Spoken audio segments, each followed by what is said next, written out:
Hello, welcome to Jennifer's Magical Book Club. Today I'm going to read a novel which is called Paperboy. I'm going to continue from chapter 3.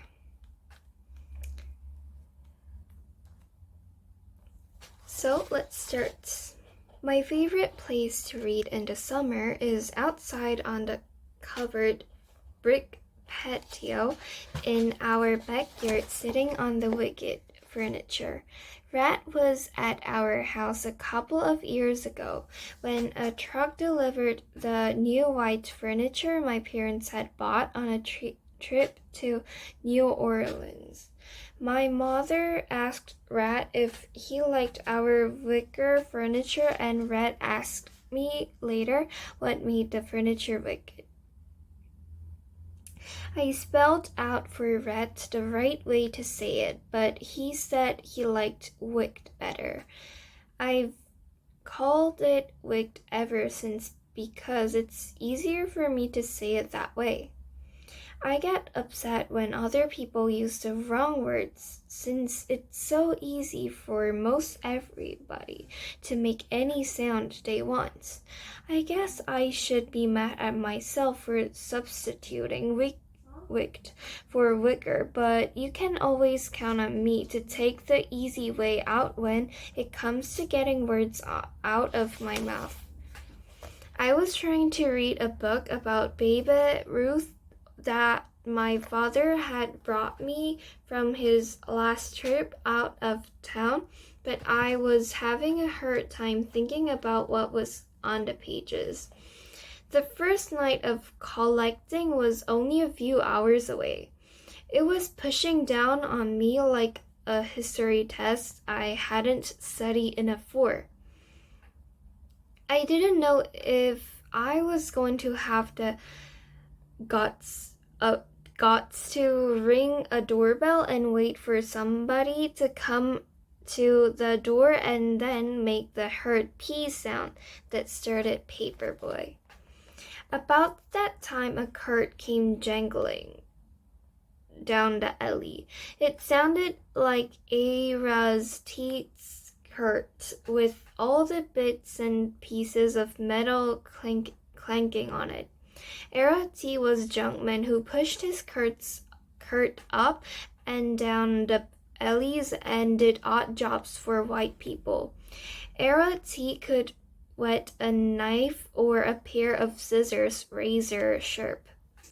Just about any dude that Era T could find on the street that had a shine to it or made a noise ended up nailed on his pushcart that was made for pieces of scrap wood and old bicycle wheels. I unlatched the fence gate and went into the alley, even though Ma'am had told me that she didn't like me hanging around with Era T. How do you, little man? Era T probably had heard Ma'am call me that because he was all the time picking throw cans behind our house.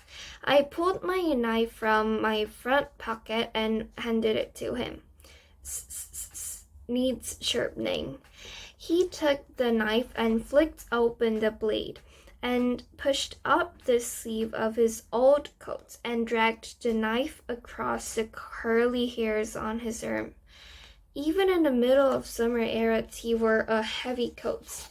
Ma'am always said she could smell Era T coming before she heard him, and if you couldn't smell him and his stinky coat, you could smell the burglar tobacco that he made into cigarettes by licking thin pieces of paper he kept in the top pocket of his coat. The cigarettes in his mouth always looked like they had been chewed on more than they had been smoked. He never had been chewed on more than they had been smoked. He never bothered to take the cigarette out of his mouth like most grown-ups did. So when he wanted to blow smoke, he would just use the other side of his mouth and then keep puffing. Sure do. This knife won't do for hot butter. He made a big show out of feeling around in his coat pockets. My whetstone's at my place, but I can have your knife for you directly. Arati stood looking at me with my knife in his hand. He turned it over and over like he was studying both sides of the blade. Don't need it till tomorrow. We stood staring at each other. Arati ran his thumbs back and forth across the blade. I's needin' me some oil to wet with. Advance me some coin for a smith of Ken. I always had a bunch of money in the desk drawer in my room. When my father came home, his trips, he would wink and ask me if the bank was open and then empty all the coins from his pockets into the drawer. He also gave me paper dollars when I swept leaves off the patio or cleaned the mud of his hunting boots. Rat's father also paid me sometimes to untangle the rolls of chain and rope at his hardware store. He said I was the best and he had ever seen at untangling things. I liked doing it. At least if I couldn't untangle my words, I could get something else straightened out.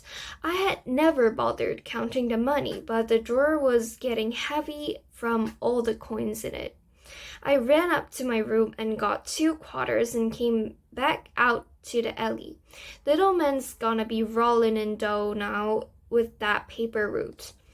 I smiled at him and nodded.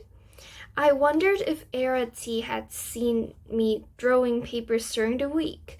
I didn't remember seeing him. I handed him 2 quarters. He tipped his dirty hat and put the quarters along with my knife in the front pocket of his pants that looked like at least 2 sizes big for him, and we were held up by the same kind of brown cord that wrapped the newspaper bundles. Have it for you directly, little man. I knew I would get a sharp knife back. Arati showed Rat and me in the alley one time how he could cut a tin can into a ribbon with a knife he had been sharpened. That can looked like the peel of an apple after he got through with it. I watched Arati push his skirts on down the alley.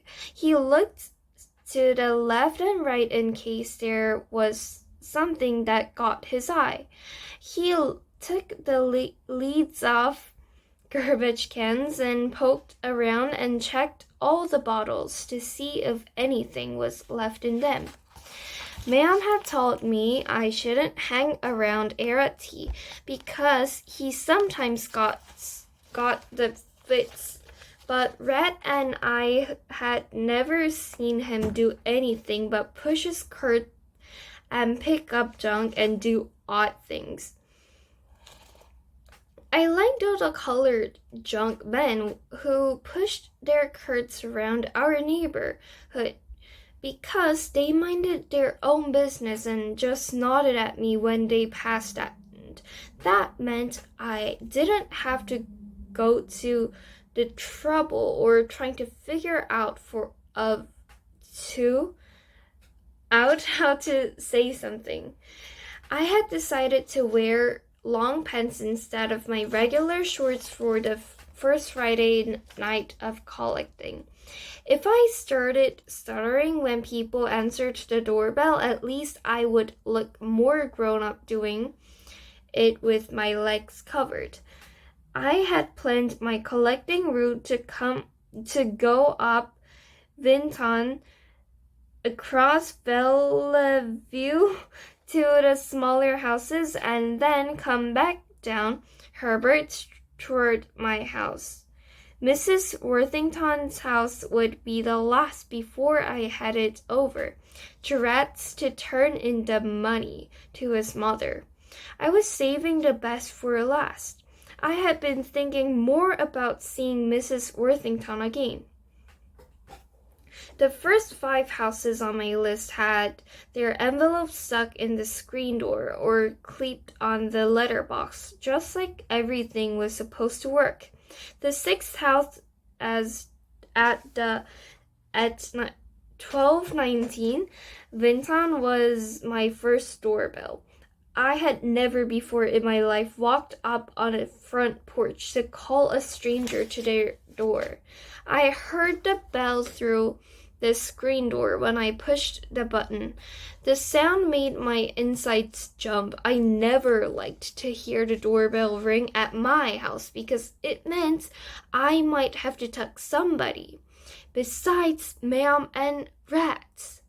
A kid a little younger than me was sitting in the living room in front of a TV set so close that he could touch it. The sound was off. He didn't move a muscle when the doorbell rang. A man in a tie and white shirt started toward the door with the newspaper in his hand and then stopped and he saw me. I think it's the Paperboy, hun. Where's his envelope? A voice from the back of the house said she had forgotten how much it was and to ask me.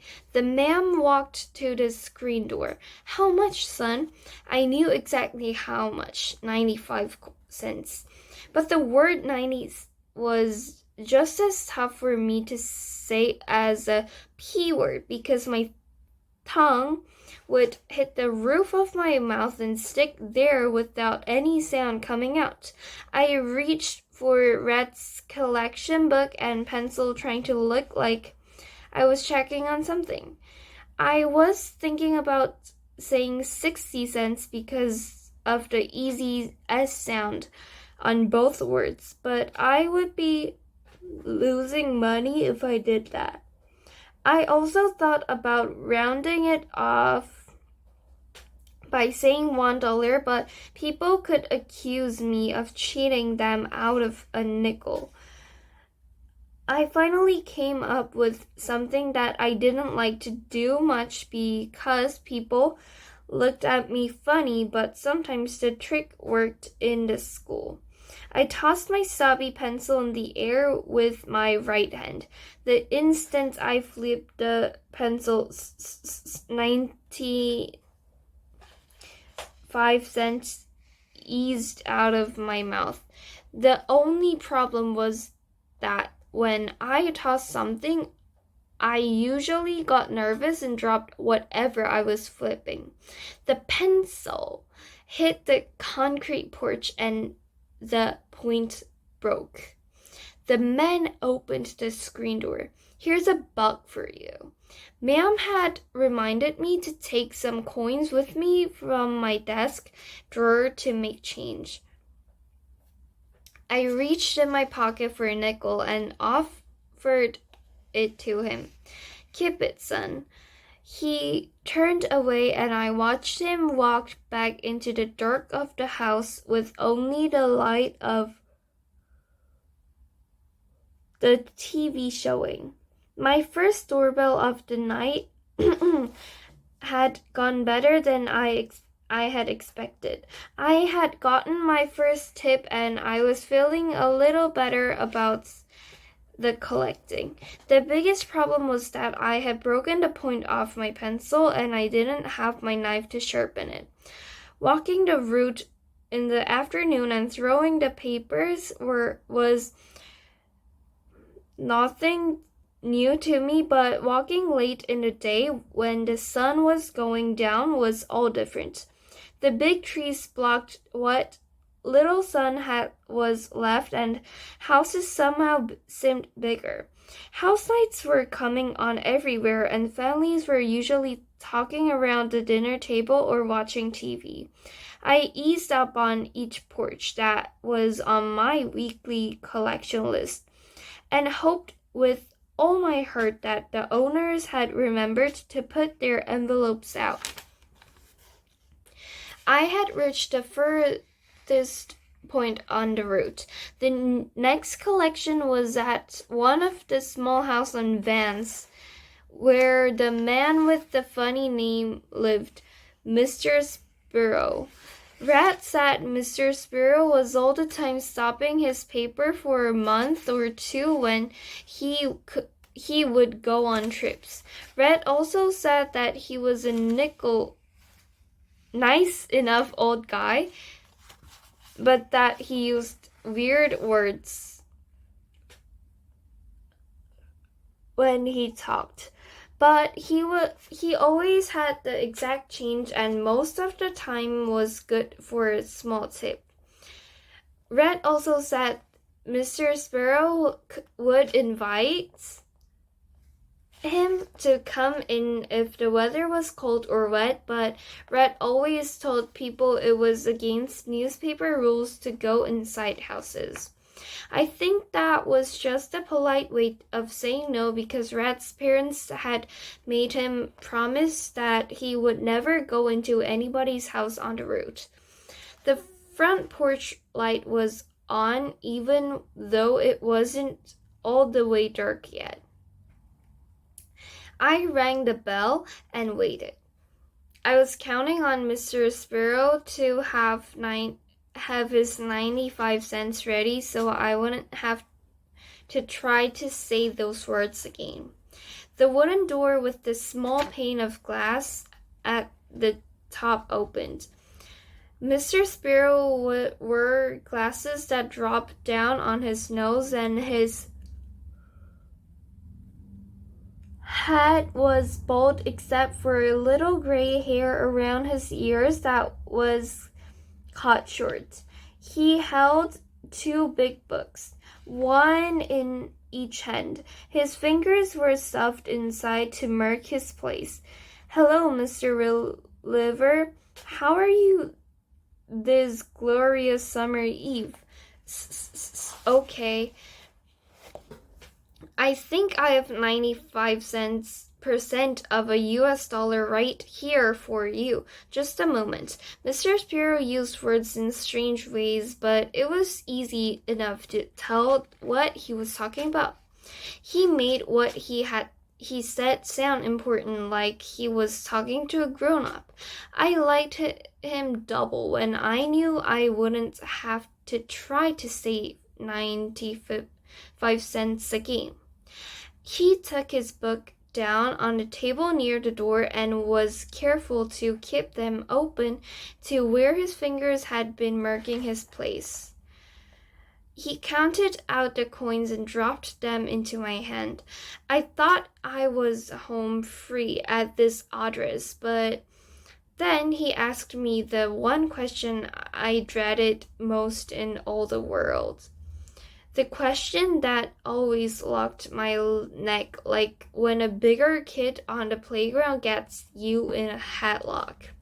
He asked me my name. "Young man, before we complete our transaction, I need to be apprised of your name." Young author forgot to relay that important bit of information to me last week. What Mr. Sparrow couldn't have known was that asking me to say my name out loud was like asking me to recite the Gettysburg Address. My history teacher had tried to make me do that, but he finally let me write it out in longhand after he took me about half the class to get out 77 years ago, and with all the kids snickering at every word I tried to say. So I will continue next time, even if it's the same chapter. This chapter was very